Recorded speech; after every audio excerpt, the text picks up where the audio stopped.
s'inscrit dans le cadre des exigences de réforme de l'UEMOA portant sur les financements. Cet exercice s'inscrit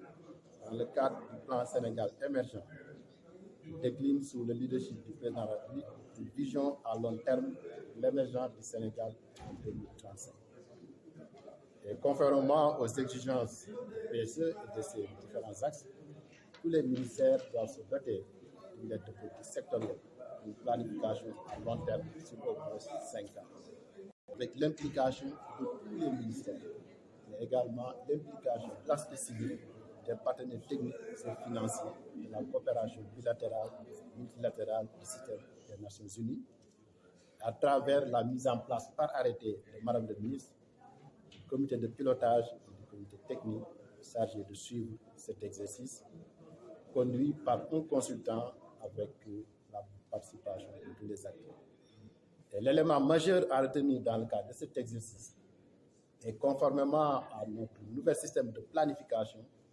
c'est la dimension sectorielle et non ministérielle.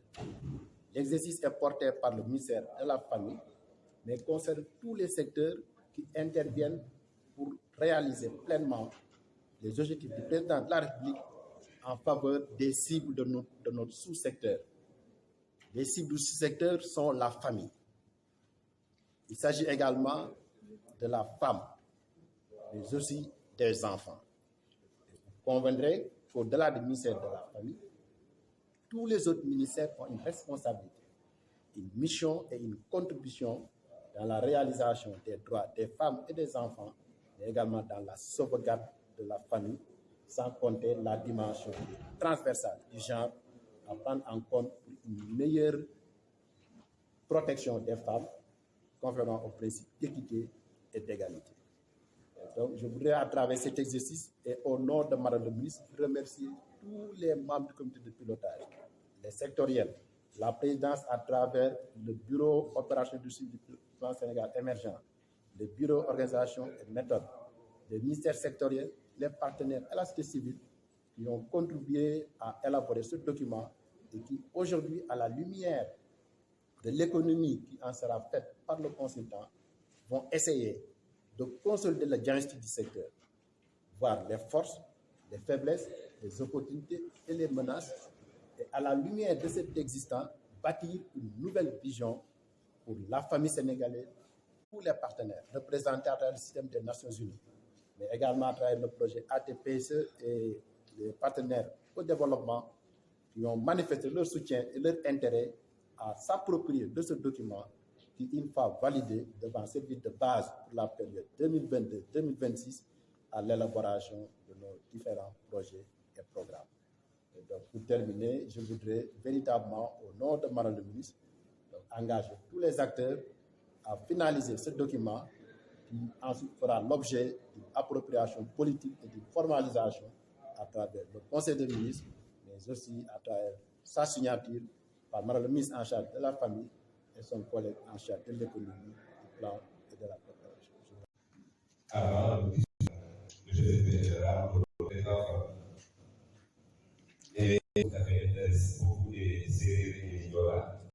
c'est d'autant plus important que c'est un document de référence qui définit le cadre des actions du ministère pour les prochaines années, fixant mise en œuvre et l'élaboration de la lettre de politique sectorielle renforce donc la fonction de planification, mais surtout elle met en cohérence les politiques publiques et intervient dans un contexte encore marqué par la COVID-19 et ses conséquences, des objectifs de développement durable. Il y a également l'adoption et la mise de donner aux femmes les mêmes droits politiques et des dispositions législatives et le soutien à l'éducation inclusive à la santé que l'État met en œuvre. C'est pourquoi la société civile est très attentive à sa validation en participant cependant à tout le processus de son élaboration, notamment à la réflexion. Je vais bien comprendre, Monsieur le secrétaire général, présente urgente de la protection des enfants, mesdames que la société civile a un rôle de conceptualisation, de contrôle citoyen de l'action publique, de suivi, évaluation, et nous l'exerçons à travers nos différentes actions, à travers également nos contributions et également la participation à l'action publique. Comme effectif du genre, dans la LPSD, en proposant des indicateurs de correction, le ministre des Sanitaires, qui est allé très en profondeur dans la préface, en encourageant ses collègues à l'utilisation de ce document. Et c'est toujours d'actualité. La société civile va donc vérifier particulièrement la prise en compte du genre de manière transversale dans la LPSD, dans le diagnostic, la vision, les objectifs stratégiques et le mode d'opérationnalisation dans le cadre de la mise en œuvre à travers les programmes et projets. Et la prise en compte du genre qui est au cœur aujourd'hui de la lutte contre la pauvreté absolue, mais aussi relative à la résorption des inégalités sociales. Le genre, l'autonomisation des femmes, et la contribution de la société. Transmettre nos salutations véritablement à l'ensemble des acteurs qui ont été impliqués dans ce processus. Monsieur le secrétaire général,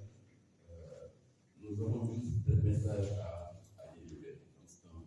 discours qui va s'articuler autour de deux principaux messages. La protection des enfants, d'avoir entamé ce processus d'élaboration de cette politique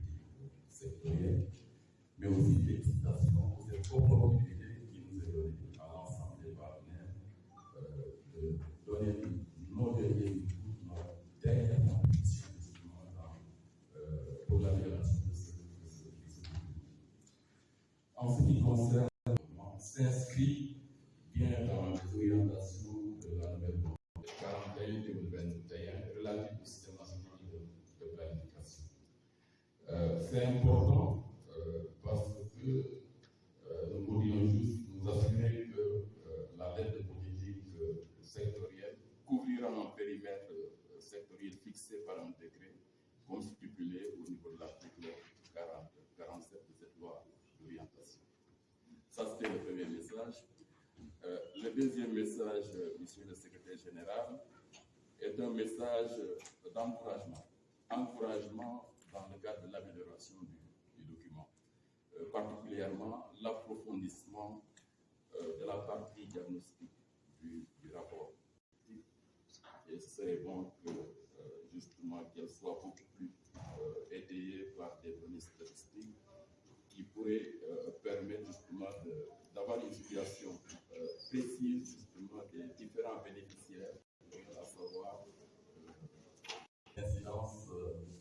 de tout ce qui a été fait en termes de politique publique sur les gens, avec effectivement une situation de base qui nous permettrait d'avoir une meilleure appropriation des progrès qui ont été enregistrés. De même, monsieur le secrétaire général, nous encourageons le ministère à finaliser le cadre